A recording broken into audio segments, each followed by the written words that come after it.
makaupo na. At salamat po sa ating mga worship team. Salamat sa ating mga manggagawa. At pasalamatan mo rin yung katabi mo. Salamat, katabi kita ngayon. Yung mga walang katabi, mahanap ka ng favorite mong katabi. Dahil ngayon, sa mga darating na araw, ay hindi ka na makakapamili ng upuan dahil puno na yung ating mga upuan. Amen? Amen? Agree ba kayo doon? Bakit? Sapagkat tayo ay binabanal ng Diyos. Amen? Tayo ay lalo niyang ginigigil para sa isang masarap na gawain. Praise the Lord. So ating po pinag-uusapan sa buwan ng Abril ay set apart. Sabi mo sa katabi mo, set apart. Leviticus 20, verse 26. Basahin nga po muna natin ang salita ng Diyos.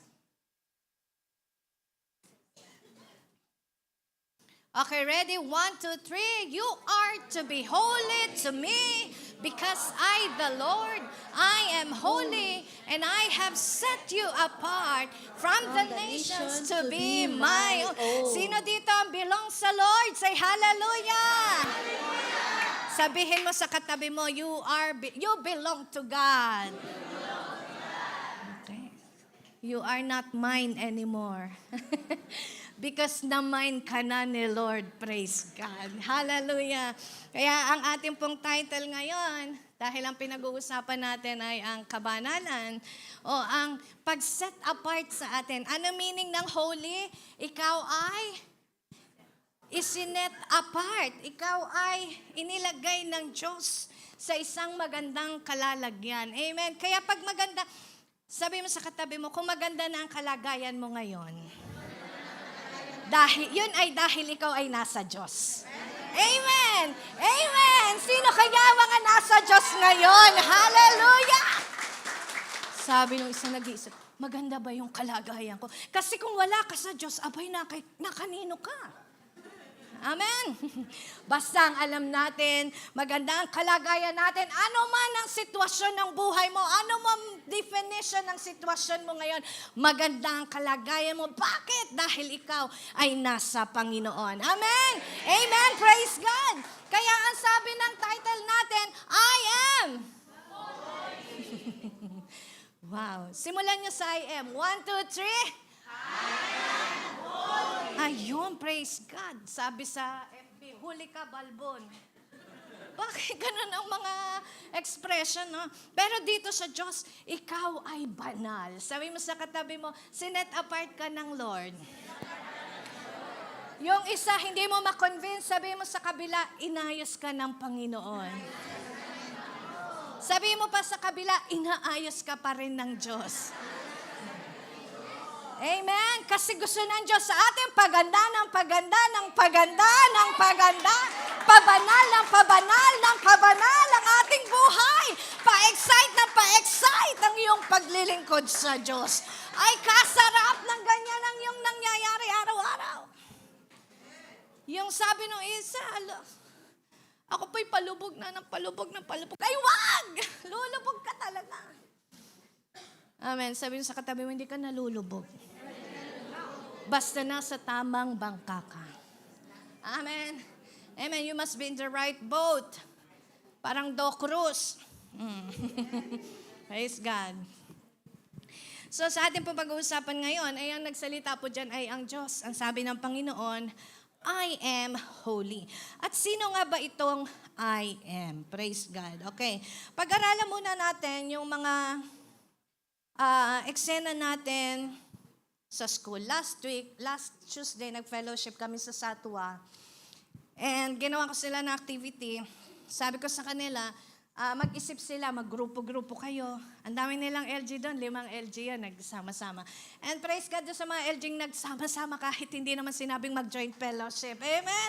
Talagang namimiss natin yung isa't isa, praise God. Sabi mo sa katabi mo, miss kita agad.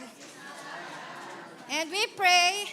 Ang dalangin ko po ay maikutan namin lahat ng mga life group. Kaya yung mga hindi pa namin napupuntahan, papasyalan po namin kayo So, sabi ko sa kanila, mag-isip kayo ng mga bagay na hindi pwedeng pagsamahin para iproseso kasi yung mga bagay na pinaghihiwalay.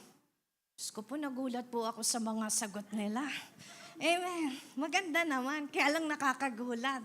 Mga bagay na pinaghihiwalay. Bakit? May mga nagbigay din ng bagay or mga instances or events na dapat daw ay magkahiwalay. Kasi daw, pag pinagsama, panigurado, gulo ang aabutin. Parang yung katabi mo. Noon, na pag magkasama, gulo ang inaabot. Amen. Buti na lang ngayon, pag magkasama, ayos na ayos ang buhay mo. Praise God. Hallelujah. Parang ikaw nung high school ka, sino dito nag-high school or nag-elementary? Di ba yung mga teacher, madalas pinaghihiwalay din yung mga estudyante. Sa ano instances? Una, pag kayo magkatabi at kayo daldalang-daldalan. Pag kayo magkatabi at daldalang-daldalan, anong ginagawa? Ha? Pinaghihiwalay. Doon ka sa kabila maupo. Ito ang matindi. Sino ang inihihiwalay? Yung madaldal o yung dinadaldal? Sabi mo sa katabi mo, umamin ka. Umamin ka, lagi kang nasa sulok kasi maingay ka. Di ba, ganyan tayo nung high school or nung elementary. Ano pa? Pag kayo'y magkatabi tapos kayo ay kopyahan ng kopyahan. Hindi man kayo magkatabi, magkasunod kayo ng upuan. Kasi may usapan na yan, mga magbabarkada. Alam mo na, ha? Taas mo ng konti, ha? Pagka... Okay. Buti na lang, hindi ka nagpakopya. Kasi babagsak kayo dalawa. Ano pa yung mga pinaghihiwalay ng mga teacher? Pag kayo po'y palaging labas ng labas. Mamaya magsesenyasan lang yan. Pag kasi hindi na nakikita, hindi na sesenyasan, naiiwan. Sasabihin nung isa, Ma, may I go out? Okay, pinalabas. Mamaya, kasunod na yung isa. Amen. Ikaw ba yon? Praise God, buti na lang, hindi ikaw yon. At sa ano pa ba yung mga bagay? Nakakaisip na ba kayo ng mga examples na dapat pinaghihiwalay? Kasi ito po ay may connection dun sa mga pag-uusapan natin ngayon. Sinong marunong maglaba? Ayan. Tanungin mo yung katabi mo, expert ka bang maglaba? Marami dito expert maglaba for sure. Bakit? Pinaghihiwalay muna nila yung madumi at yung malinis. Tama ba? Naturally naman, dapat talaga magkahiwalay yung madumi at malinis. Pero yung iba, inaamoy parehas. Madumi ba ito? Amoy malinis.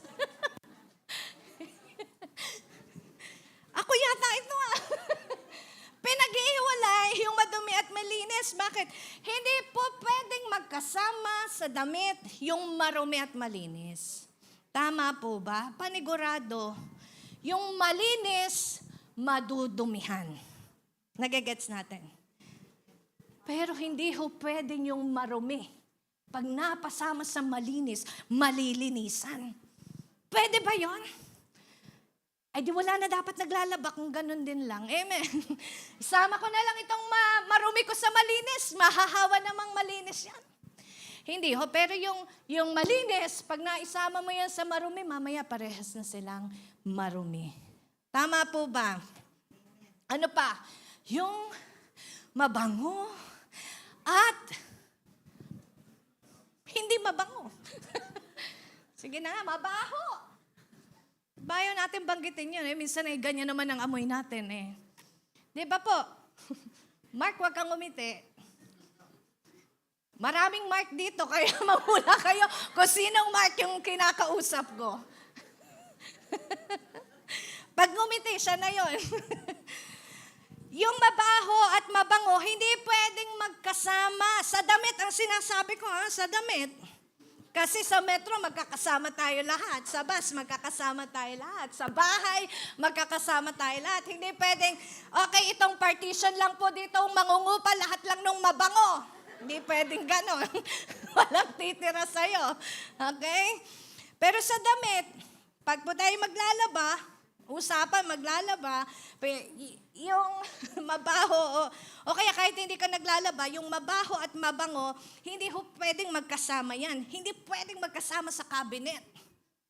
Pagbukas mo ng cabinet mo, ganun ba yun? Nananaig yung kahit pabanguhan? So sa damit mo, hindi rin silang magkasama pwede. Bakit? Yung mabaho ay hindi pwedeng makahawa, ay hindi pwedeng mahawahan para maging mabango. Amen. Pero yung mabango, pag naisama sa may amoy, maya-maya lang medyo parang may umaamoy na din. Ibig sabihin, hindi talaga pwedeng magkasama kung ayaw mo. Pero kung gusto mo, pwede naman. Okay? Ano pa? Ito, maraming nagkakagulo dito. Yung puti at decolor. Ayan. Sino dito naglalaba magkahiwala yung puti at decolor? Yung isa mixed. Mixed lang. Mekos-mekos na lang sa loob ng washing machine. Pwede ba yon? Pwede bang mekos-mekos na lang? Lahat ay... Kasi pagka nilabhan mo yan magkasama, yung puti at decolor, mamaya ang tawag na dyan lahat ay decolor. Nawala na yung puti. Amen. Ano yung nakakahawa sa puti? Yung may kulay o yung puti nakakahawa sa dekulay? Uy, marunong maglaba. Sabi mo sa katabi mo, certified kang labandera. Sabi mo, 5 naman yung puti, 1 lang yung decolor. Ay, okay na yan. Hindi yun mahahawahan. Mas marami yung puti. Sino may sabi? Kahit nga isang katiting na pula lang yan, pagka nanghahawa yung damit, mahahawahan. Amen. Ano pa? Yung mga damit, pag nilabhan, yung mabalahibo, yung feather. Feather kasi winter. Or yung mga fur. Hindi pwedeng ihalo sa mga cotton. Lalo na yung mga, naghihimulhol. Hihimulmol na mga damit. Kasi mamaya pares na silang feather. Yung isa medyo pang pusa lang yung feather niya. Amen. Dumidikit yung mga feather pag pinaghalo-halo yan. Kaya praise God. Ano pang hindi pwedeng pagsamahin sa paglalaba? Hindi ko alam pero ito, wala naman akong damit na feather, kaya hindi ko siya masabi. Pero mga kumot na mga pag sinama mo, naghahalo-halo. Ano pa? Yung damit ng baby at damit ng asawa mo, pinagsasama nyo ba? Hindi. Kasi yung sa baby, hindi pwedeng mabakterya. Yung sa asawa natin, wala pala akong asawa, nakalimutan ko. Ay, sabi mo sa katabi mo, kung may asawa ka, wag mong kalimutan, may asawa ka, ha? Pero kung single ka, wag mo rin kalimutan, wala kang asawa, okay? Ano yan? Namula tuloy ako doon. Sabi mo sa katabi mo, mangarap ka. Ano ba yan? Okay, hindi pwedeng pagsamahin yung damit ng baby sa damit ng mga asawa mo na maamoy yung bacteria niya. Yung sa baby nga, ini-sterilize pa. Ano po ibig sabihin nito? Pag itong mga bagay, pinaghalo-halo mo sa proseso na hindi dapat, ang kalalabasan nito ay disaster. Otherwise, lahat ng damit mong puti, decolor, wala ka nang maisusuot na puting uniforme every first Sunday. Amen. Yun na nga lang ang puti. Sabi ko, nagbibilang ako ng puti, parang dadalwa lang yung puti ko every, alternate lang eh. Hindi ako nagpaparinig, okay? So pag pinagsama-sama, minsan dito marami nagkakagulo hanggang pagsampay. Di ba pag isinasampay?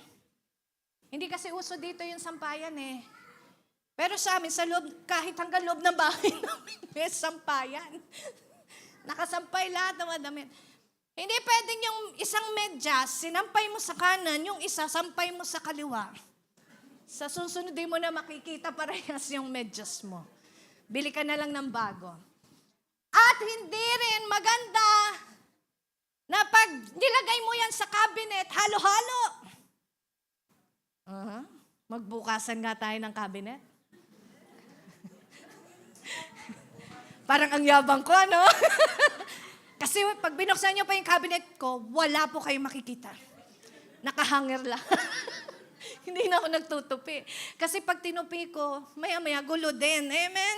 So, hinanger ko na lang po lahat. At yan ay, kapag pinagsama-sama, basta-basta hindi ho maganda. Maganda rin, may kaayusan. Alam niyo po sa Bible, may ganyan ding mga example or parable ang Diyos na paghihiwalayin sila or hindi magkasama. Ano yon?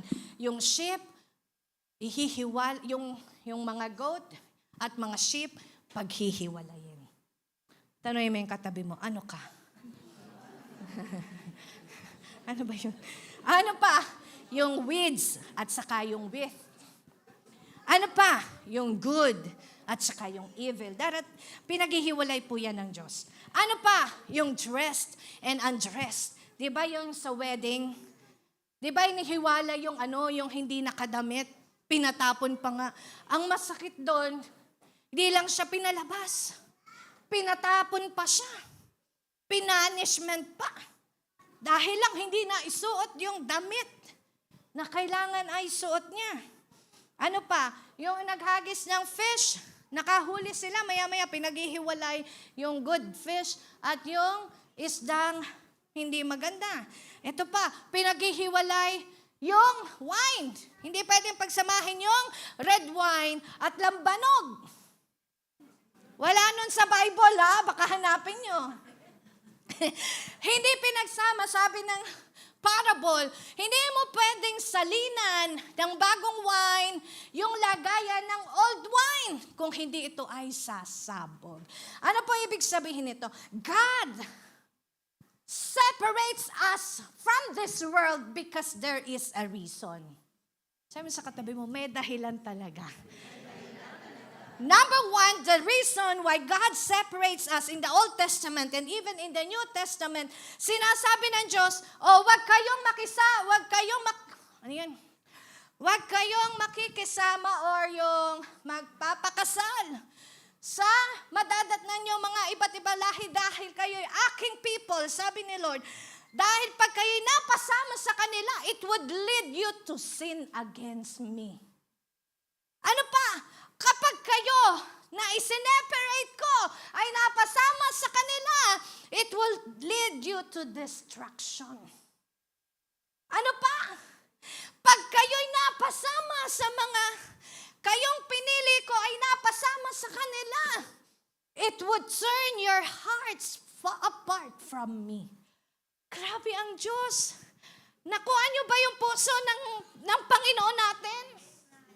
Amen? Ayaw niyang mapapahiwalay ka. Kaya tayo sinasabihan ng Diyos kung ano ang dapat mong maging buhay. Sabi ng Lord, kailangan huwag kayong makipaayon sa mga gawain nila. Bakit? It would corrupt your good habits. Nasa Bible po yan. Sabi mo sa katabi mo, kaya ka pala sineparate. God separates us, but listen, God separates us not from people. Kasi mahal ng Diyos ang buong tao. Sabi mo sa katabi mo, I love you. With the love of the Lord. And Jesus loves you.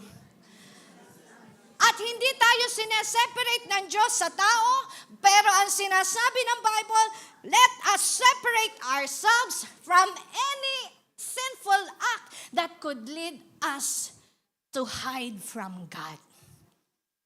That could lead us para tayo'y humiwalay muli sa Panginoon. Kaya naman, dapat Kaya naman ang ginawa ng Diyos, prinocess niya yung holiness sa buhay natin. Amen. Bakit? I am holy, sabi ng Diyos. Hindi pwedeng siya'y banal, tapos yung magpupuri sa Kanya, hindi banal. Hindi ho pwedeng hindi sila magtatagpo. Yung banal at hindi banal, magkahiwalay po yun.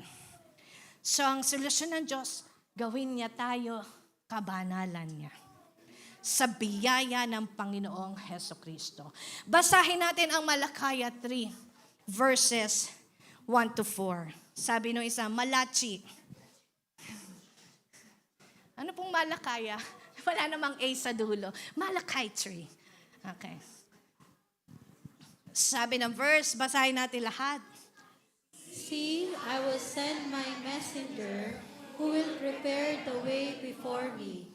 Then suddenly the Lord you are seeking will come to his temple. The messenger of the covenant whom you desire will come, says the Lord Almighty. Amen. Yan po ang nasa next verse. But who can endure the day of his coming? Who can stand when he appears? For he will be like a refiner's fire or a launderer's soap. Verse 3. He will sit as a refiner and purifier of silver. He will purify the Levites and refine them like gold and silver. Then the Lord will have men who will bring offerings and righteousness. So ito po yung pagbubulay-bulayan natin ngayong hapon. Number 1, the Lord says, I am holy. Why? In this scripture in Malachi 3:1, the Lord says, I am sending my messenger. Okay? I am sending my messenger to bring you great joy. Praise God. Sabi mo sa katabi mo, great joy. Hindi lamang basta maligaya ka, kundi kaligayahang walang humpay. Sino dito gusto mo maligaya yung buhay mo? Amen. Kahit nasaan ka, kahit anong oras, kahit anong panahon, merong joy ang buhay natin. Saan manggagaling ang joy? Galing sa Diyos. Ang tunay na kaligayahan, sabi mo sa katabi mo, ang tunay na kaligayahan ay hindi galing sa iyo. Galing kanino? Galing kay Lord. Pero pwede kang maging tagapagdala. Amen. Nung kaligayahan na yon na galing sa Diyos. Kaya sabi mo sa kabila, you are bringer of great joy. Sino daw ang magdadala o magbibigay sa atin ng great joy? Walang iba kundi ang Diyos. I am sending my messenger to bring you great joy. Sino dito araw-araw masaya siya? Tingnan mo yung katabi mo kung maligaya yan.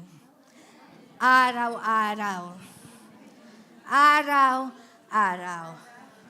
At alam niyo ba kung anong ibig sabihin ng gospel? Alam niyo po ba kung anong ibig sabihin ng gospel? Gospel is good news. Sino dito, pagka nakarinig siya ng good news, maligaya siya? Tingnan mo yung katabi mo, deklarahan mo, may good news ka this week. Hallelujah! Sino kaya makakatanggap ng good news? In the name of Jesus Christ, those who are believers are the recipient of great joy from the Lord. Amen! It's yours. Just believe in it. Kanino manggagaling? Sa Diyos. It is the Lord. He is the giver of great joy. At alam niyo po, kaya ang gospel is good news. Not a scary news. Minsan, mas pinapanood pa natin yung mga balita sa TV, tapos tinatakot natin yung sarili. Ayoko na umuwi sa Pilipinas. Mananakaw ang iPhone ko. Kaya pag umuwi ka, dalawa telepono mo eh. Nagtsatsaga ka kay 32. Kasi yung si 32, kahit iwan mo sa restaurant, di ka mangangamba. Ay, wala na ba? Wala na? Face out na? Meron pa. Tingnan niyo yung mga yung mga kamag-anak nyo. Kung 3210 pa yung telepono, regaluhan nyo naman. Lalo na kung magulang natin yan. Sabi mo sa katabi mo, regaluhan mo yung parents mo.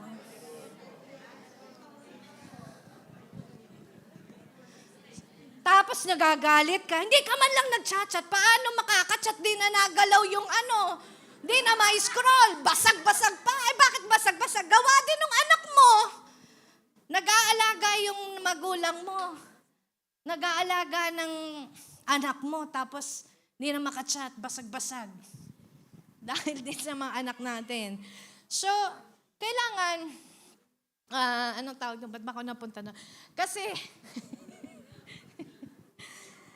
minsan, mas nakikinig tayo doon sa mga nakakatakot na balita, kaya natatakot ka sa buhay. But if, nilagay mo sa puso mo, gospel is good news, pag nakakarinig ka ng gospel, nagkakaroon ka ng great joy. Amen. Amen. Sabi mo sa katabi mo, gospel na lang. Palagi na lang scary. At minsan, yung iba naman, nagdala nga ng gospel, pinanakot naman ang gospel. Dapat, when we present the gospel of Jesus Christ, you also bring joy to the person. Amen! Amen! Ako'y ganyan noon. Hoy, mga kapatid ko, kung hindi kayo makikinig sa salita ng Diyos, mapupunta kayo sa impyerno. Iniisa-isa ko sila. Tumakas yung kuya ko. Hindi namin matawagan. Kung saan nagpunta, sinendan ko, tinatad ko ng text message. Hindi ang mga makasalanan ay mapupunta sa naglalagablab na apoy na walang may ganong verse sa Matthew yata. Kung magbalik loob ka na sa Panginoon.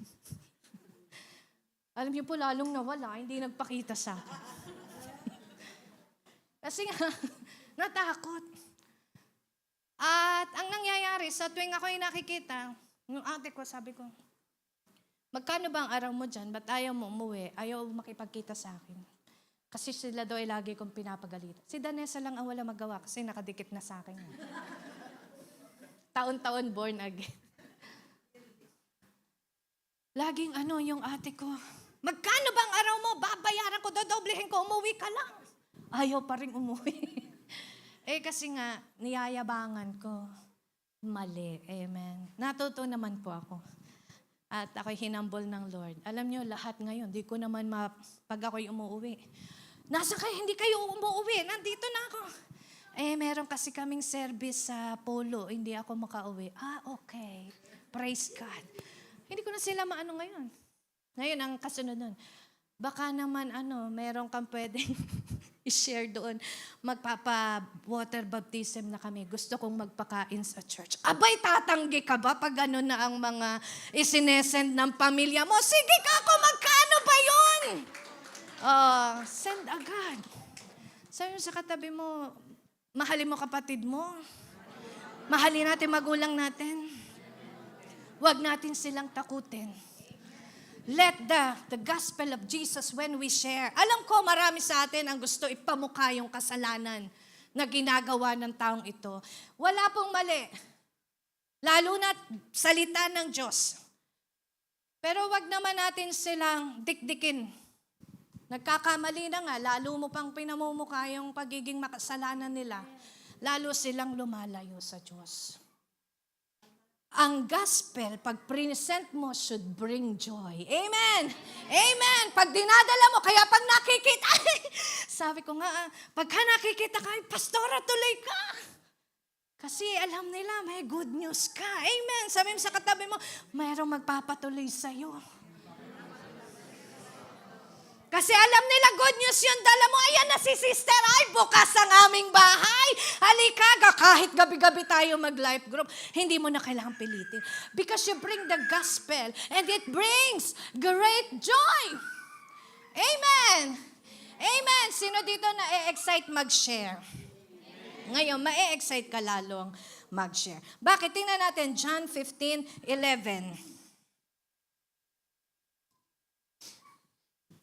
Okay? Ito po ang sabi ng Bible. I have told you this so that my joy may be in you and that your joy may be. complete. Ayaw ng Diyos yung joy mo, installment.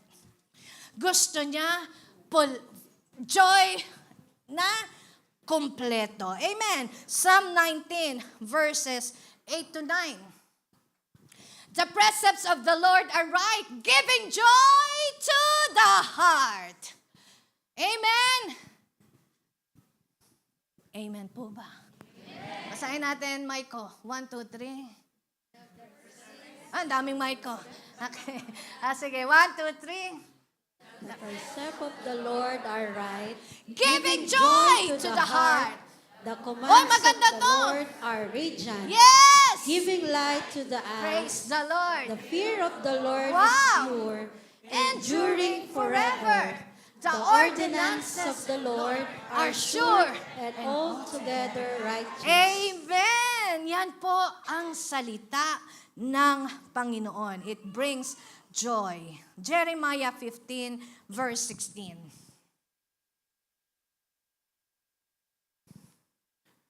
When your words came, anong gagawin?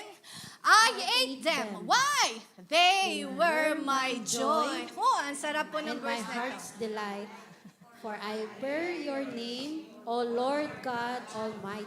Alam niyo po, minsan, nakakaantok talaga at minsan, nakakalungkot talaga. Pero pag hahayaan mo nalulungkot ka, pagbabasa na nga lang, nalulungkot ka pa, ulit yung merong meron namang joy sa puso. Okay? Hindi, minsan kailangan mo kasing tulungan yung sarili mo.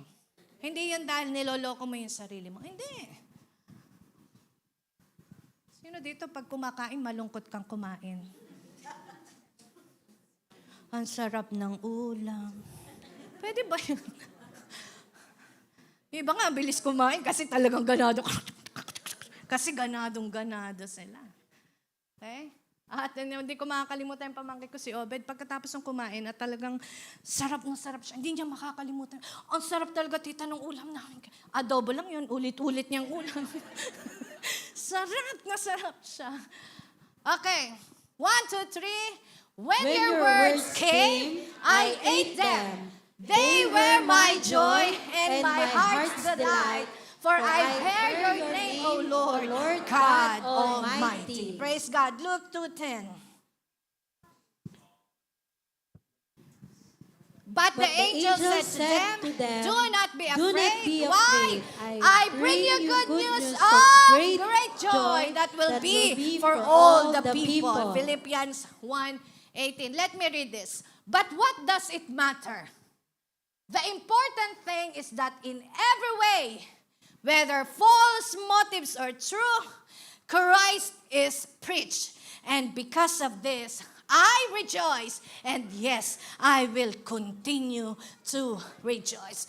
Ito po si Apostle Paul, kahit naghihirap, he chose to rejoice. Kahit nakakulong, he chose to rejoice. Amen. Praise God, wala ka naman sa loob. Sabi mo sa katabi mo, nasa labas ka. Rejoice always. And John 16:20. Kahit po may pain, kahit ba may sorrow, yes!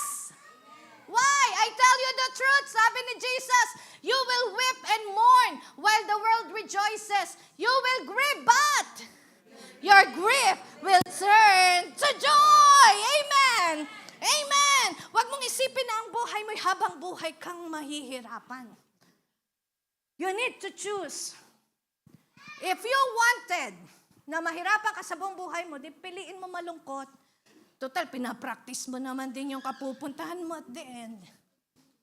Kaya sabi mo sa katabi mo, sa church, bawal naglulungkot-lungkutan. Lalo na sa bahay. Lalo na sa opisina.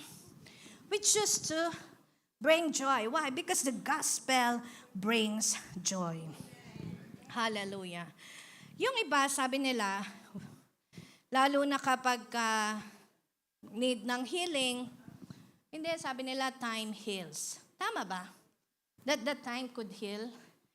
Pero wala sa Bible na sinabi that the time could heal. Sino lang ang pwedeng maghilom ng sugat? Ang Diyos.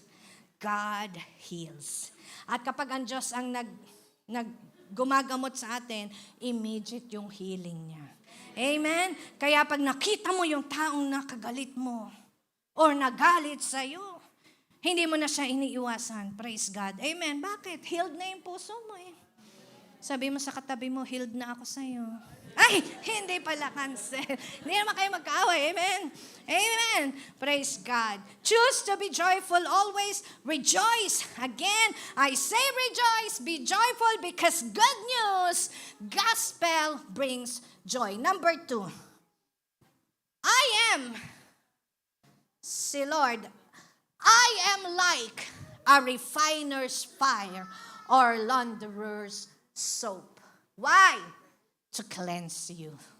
Sino dito naliligo pero walang sabon? Ganyan laligo mo. Oh, ligo na yon. Umamin na tayo. Ako din naman minsan ganun. Para sa akin, ligo na yung ganun eh. Pag malamig. Sabi ni, ate, hindi ka naligo. Sino may sabi? Nag-plug siya na nga ako ng buhok eh. Praise God. Sabi po ng verse, basahin natin, Malakay 3 verse 2. Akala nyo ba ang Malakay ay puro offering? Puro tithes? Bago dumating sa offering, ito muna ang sinabi ng Diyos. Binanal niya tayo, kaya nakakapagbigay na tayo. Sabi ng Malakay 3:2, but who can endure the day of His coming? Who can stand when He appears? For He will be like a refiner's fire or like a launderer's soap. Okay. Ano ba itong refiner's fire? Ano itong launderer's soap?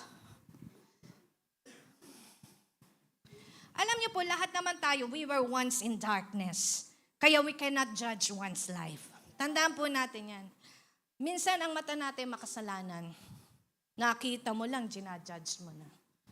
Hindi naman yun ang profession mo. Doon ka na lang sa ICC.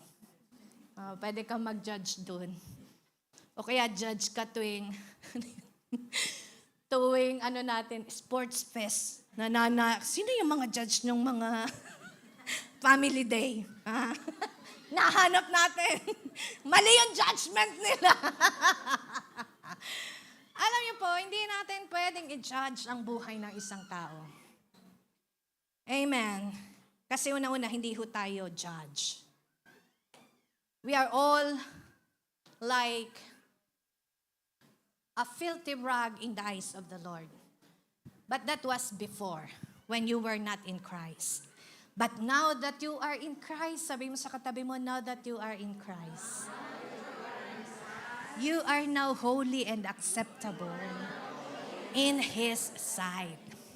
Amen. It is the one who can judge our life is only the Word of God. Amen. Minsan nga, di ba, yung mabaho sa atin, mabango sa iba. Di ba, yung iba, ayaw mo nung amoy curry or amoy sibuyas, pero lab na lab nila yon. Wag mong anuhin yon. Ikaw nga eh. Lab na lab mo yung amoy ng alamang at saka bagoong eh. Ang bango yung ibang nation, galit na sa atin. Nagprito ka lang ng daing na pusit, bangong-bango ka na. Kung pwede mo lang ipunas dito. Kahit nasa kakanin na lang lagi ang kulang. Amen? Parang kung ikaw may asawa. Asawa mo na ang pinakamabango sa balat ng lupa. Hinahanap-hanap mo lagi yung amoy. Praise God. Ako, I always encourage yung mga mag-asawan. Hindi ko sinabing amuyin mo palagi.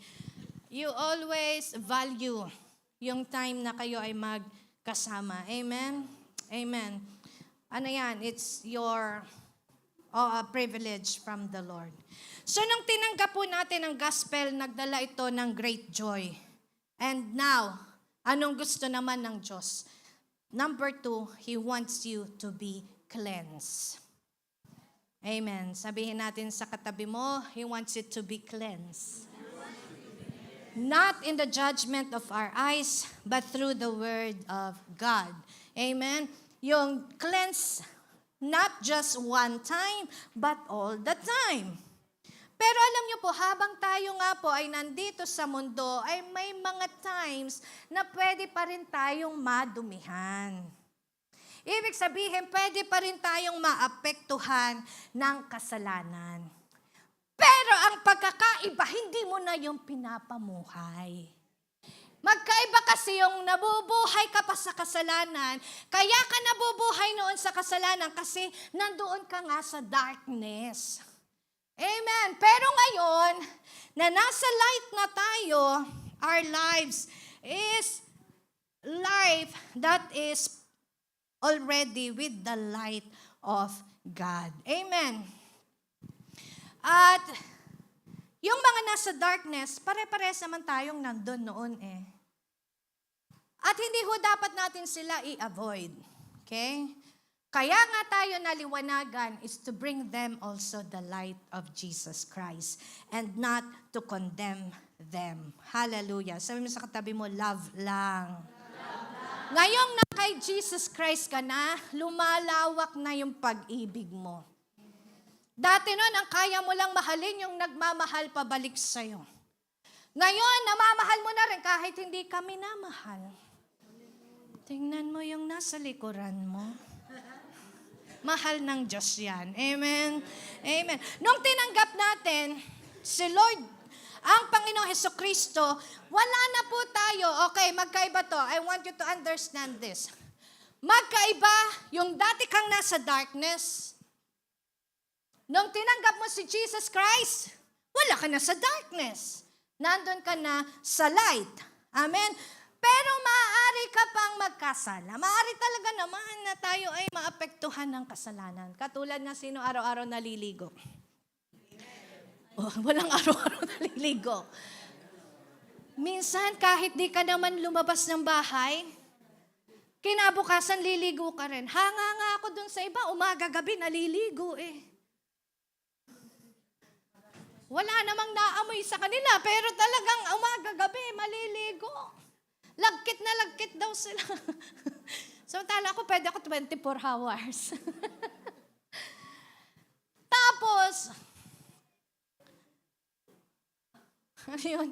Pero, hindi madumi yung kanilang katawan. Ibig sabihin, ganyan din po tayo. Inalis na tayo ng Diyos dun sa ganong state na makasalanan. Pero maaari talaga tayong magkasala pa. Kaya nga may 1 John 1:9. Sabi ang 1 John 1:9, anong sabi ng 1 John 1:9? Ang 1 John 1:9 ay hindi ito dun sa mga nakatira o living in sin. Kasi since hindi nila alam yung light, hindi nila mako-confess until they receive Jesus Christ, then they can confess ang kanilang sin. So ito po ay para sa mga anak ng Diyos na maaaring magkasala. Ano sasabihin natin? If we confess our sins, He is faithful and just and will forgive us our sins and purify us from all our unrighteousness. Alam niyo po, nung wala pa tayo kay Lord, ang tawag sa atin ay those who are in Christ is not living anymore in darkness, but might be tempted. Amen? But you will never be again a resident of evil. Kaya yung iba, nanonood ng resident evil. Wag ka nang manood nun, di para sa'yo yun. Why? Because the light of the gospel is already with us. At kapag tayo po'y nagkakamali, tayong nasa Panginoong Hesukristo, yung liwanag ng salita ng Diyos, yun yung nag-iilaw sa atin. Kaya na-expose o nasasabi natin na nagkakasala tayo sa Panginoon. But since we are an obedient children, sabi mo sa katabi mo, obedient ka na. Ngayon, pag may temptation, ito nga, may 1 John 1:9. Pangalawa, pag daw tayo ay natempt, hindi i-allowed ng Diyos na matempt tayo. Yun ang una. Pero kung ikaw ay matempt, anong gagawin ng Diyos? He will never let you be tempted, but, tingnan natin ang 1 Corinthians 10:13. Ano ba yan? Ba't 2:15 na agad? Marami ba akong nakwento? Number 2 pa lang tayo. Okay. Okay, basahin natin. 1, 2, 3. No temptation has seized your except what is common to man. And God is faithful. He will not let you be tempted beyond what Okay, you can do. ulitin natin. No temptation has seized you except what is common to man. And God is faithful. Why? He will not let you be tempted beyond what you can bear. Ibig sabihin, hindi kanya hahayaan na ikaw'y matukso dun sa mga bagay na hindi mo kayang pagtagumpayan. Pero, anong sabi? Kung sakali na matempt ka man, anong gagawin ng Diyos? But You can stand up under it. naintindihan niyo ba? Amen! Hindi ko na translate. Bakit walang nalabas dito? Naka-day off? Nag-part-time. Nilalakasan ko yung boses ko kasi nilalakasan ni Zion yung boses niya eh. Okay, last na natin. But when you are tempted, He will also provide a way out so that you can stand up under. Yan ang biyaya ng Diyos. Kaya hindi natin pwede husgahan yung kapatid mo. Baka mahal ng Diyos yan. Nagre-ready lang ang Lord para makalabas siya. Amen! At baka nga ikaw pa yung gagamitin ng Diyos na way para siya'y makalabas sa pagkakasala na yon. So we're not here to condemn, but we are here to serve as a light of God. Amen? Alam niyo pa maganda dito? Hindi rin ikaw ang maghahanap ng paraan paano ka makakalabas sa kasalanan na yan. Anong gagawin mo? Hintayin mo ang Diyos. Hintayin mo yung way niya. Paano yung kanyang way? At pag sinabi niyang dumaan ka sa Alriga, lakaran mo lang yung diretsyo ng Alriga, makakalabas ka. Minsan pinipilit mo sa sarili mo dahil sabi mo, natatakot ka sa sinasabi ng tao. Hindi ko po inaalis yun. Talaga may mga taong judgmental. But we cannot blame them kasi nga, yung buhay natin, syempre, pag pinapresent natin sa Diyos yan, ang gusto ng Lord, we are holy and acceptable in His sight. Pero kung sakali mang tayo po'y matempt, huwag kang lumayo lalo sa Diyos. Lalo mong hintayin, Panginoon, paano ba ako makakalabas dito? Na-trap ako. Sabi mo, hinanap ko na lahat ng susi. Sabi ng Panginoon, wala dyan ang susi. Dahil ako ang susi. Ang galing ng mga kids natin, nakikinig sa preaching. Praise God.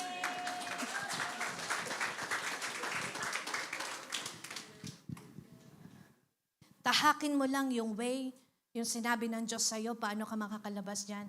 Makakalabas ka sa temptation nang hindi ka nahirapan, na-enjoy mo pa dahil lang kasama mo, napatunayan mo na ang pag-ibig ng Diyos ang magdadala sa'yo paalis sa kasalanan na yan.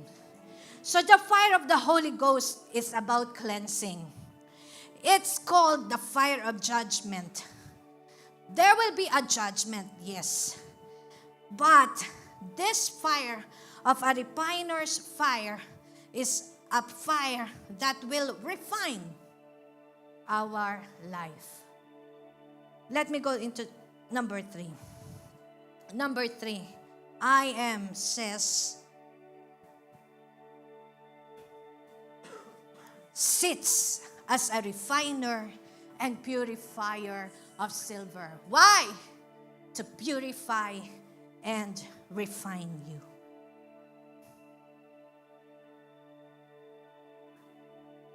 Refiner's fire. Purifier. Sabi ng Panginoon, I sit as a refiner and purifier of silver.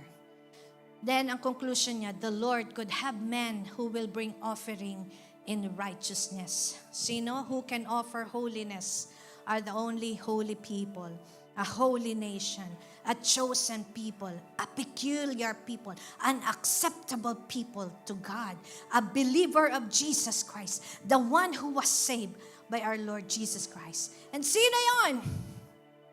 Ikaw na nanampalataya kay Jesus. A refiner fire does not destroy like a forest fire.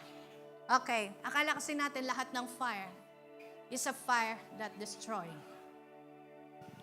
A refiner fire is not a destroyer fire. Magkaiba po ito.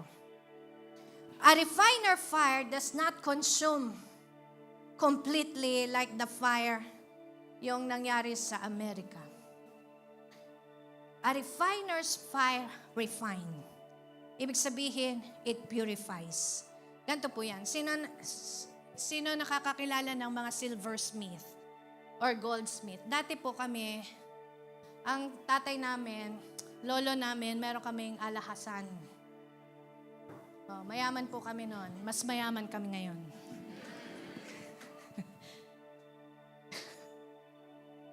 Nakikita namin paano ginagawa yung nire-refine ng isang ginto. Inasalang sa apoy, ilulubog sa asido, isasalang uli sa apoy, kikinisin, pupunasan. Pag nakitang meron pang sasalang uli sa apoy, lubog na naman sa asido. Ganyan din sa silversmith. Yung silver ay hindi siya puro pagka nakukuha sa So para ma-refine siya, ma-purify. Yung silver, pag kinuha, may mga kasamang putik yan. So, ang gagawin, i-melt down, isasalang sa apoy, at mapo-purify. But before I go into that, the Holy Ghost is the fire of purification. It takes away the unclean things from our lives. And it burns them up. The Holy Spirit burns them up. Not for us to be killed. Hindi para patayin yung buhay natin. Kundi para matanggal lahat ng impurities sa buhay natin. The fire purifies us and remove everything that is not of God. Therefore, when we are purified, we are sanctified for the Lord's use. You are His vessel to bring Him glory and establish His will on earth. Zechariah 13:8-9.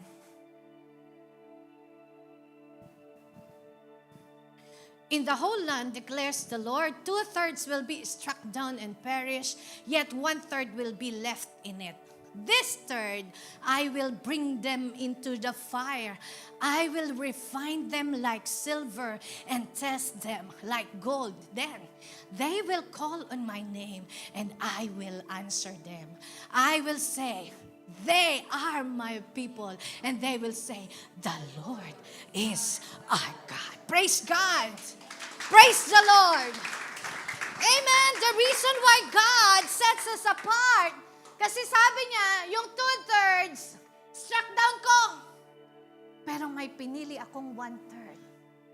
Yung 1/3, isasalang ko sila sa apoy because I want them to be purified. At itong 1/3, they will call on me and I will answer them. They are my people, and they will say, the Lord is our God. Therefore, that moment, sinet apart ka ng Diyos. Hindi ka pwedeng makasama dun sa 2/3 kasi hindi ka is struck down. Kaya pala, binabanal tayo ng Panginoon. Kaya ka hino-holy, sinasanctify. 2 Chronicles 16:9. 2 Chronicles 16:9. For the eyes of the Lord range throughout the earth, for strengthen those whose hearts are fully committed to Him. Ang mata ng Diyos, akala natin noon kaya lagi nakatingin sa atin. Kasi nga, ang tao kaya laging nanonood ng buhay natin para makakita ng mali. Ang inaabangan lagi yung mali natin. Noon yon, hindi na tayo ganyan ngayon. Amen. Amen. Sabi mo sa katabi mo, hindi na tayo ganon. Kasi kaya natin nagagawa noon yun kasi nga blinded tayo. Akala natin ganon ang buhay. But now that we are in Christ, our hearts is like the Savior. For the eyes of the Lord are looking to those who are fully committed to Him to strengthen them and not to punish them. Amen? Tingnan natin ang si Job 31 verse 4. Does he not see my ways and count my every step? And Hebrews 4:13.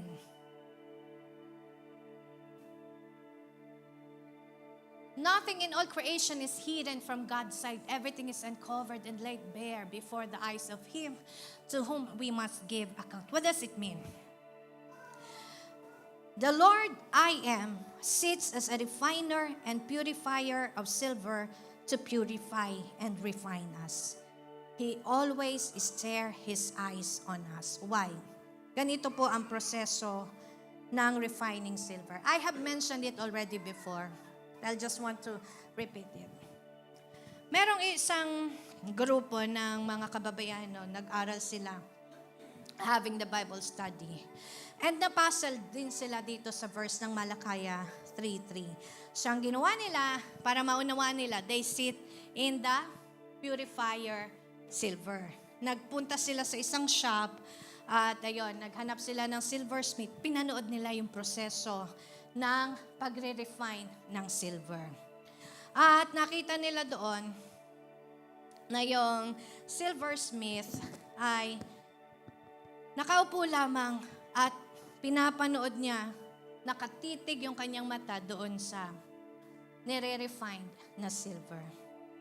So, tinanong siya ng babae. Sabi niya, Sir, do you sit while the work of refining is going on?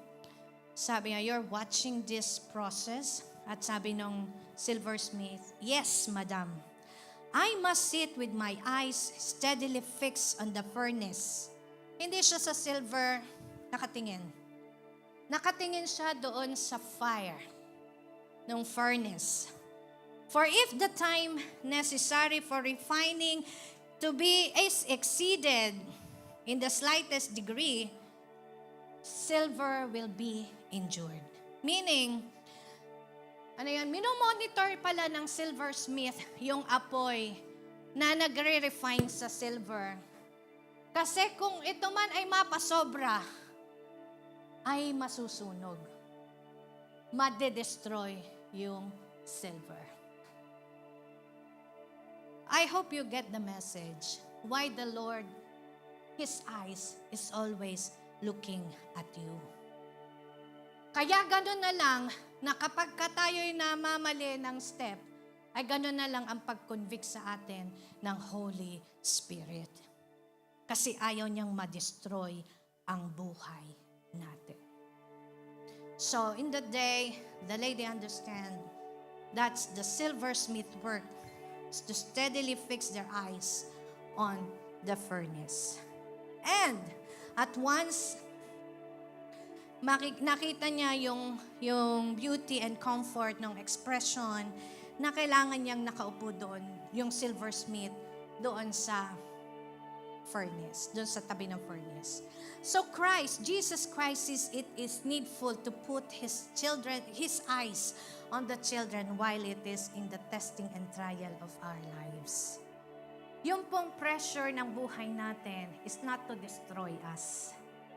It is to make your life more beautiful and meaningful and impactful of the gospel of Jesus Christ. And His wisdom and His love will be always with you. So ngayon, tayo lahat ay tumayo na. Kasi tumayo na din yung babae. Umuwi na siya, lumabas na siya ng shop. Pero hinabol siya ng silversmith. Sabi niya, Madam, you forget one more information. Sabi niya, yes, what is it? Sabi niya, hindi mo natanong kung kailan namin malalaman kung yung silver is already purified. Hindi mo po natanong kailan malalaman kung yung silver is already enough for the furnace, for the fire. Sabi ng babae, paano nyo nga ba malalaman if the silver is already purified? Sabi ng silversmith, you will know when the process of purifying was complete by seeing His own image reflected in the silver. Malalaman mo lang na ang isang silver is purified kapag nakita na niya yung image niya ay nagre-reflect na sa silver. And that's what Jesus Christ is doing unto us kapag dinadaan ka niya sa mga testing and trial ng buhay mo. At ang nais niya ay makarating ka sa ganda ng pagiging gold at pagiging silver when He sees, kapag nakita ng Panginoong Jesus na yung image niya ay nagre-reflect na sa buhay mo. That's the complete process of His purification sa buhay natin. Kaya, therefore, let's have a different approach on today God's words of correcting us. Marami kasi sa atin, akala nila ang salita ng Diyos is to put fear in our hearts. Would like to inform you that this afternoon, allow God's words to cleanse and purify us. Not because sobrang makasalanan yung buhay natin, tinanggal na tayo ng Diyos doon. But because God wants to see His image reflected in your life. And doon po, napakasarap na maranasan. Just like the obra maestra ng ating Panginoon. And you are the joy of your Maker. Remember that the pressures and fire that is touching you now in your life is not to destroy us, but to let this purification process reflect the image of Jesus sa ating mga buhay. Awitan po natin ang Panginoon, and I pray that today is a different approach. Nagkaroon ka ng bagong perspective that the Word of God is not something that will destroy our lives. The Word of God brings joy. The Word of God purifies us and cleanses us from within, that will reflect from inside to outside. And the Word of God, I am, He looks on you. His eyes is on you, not to find fault, not to find mistake, but to ensure that the image of Jesus Christ is reflecting in your life. Ramashere rebosare hande awita natin.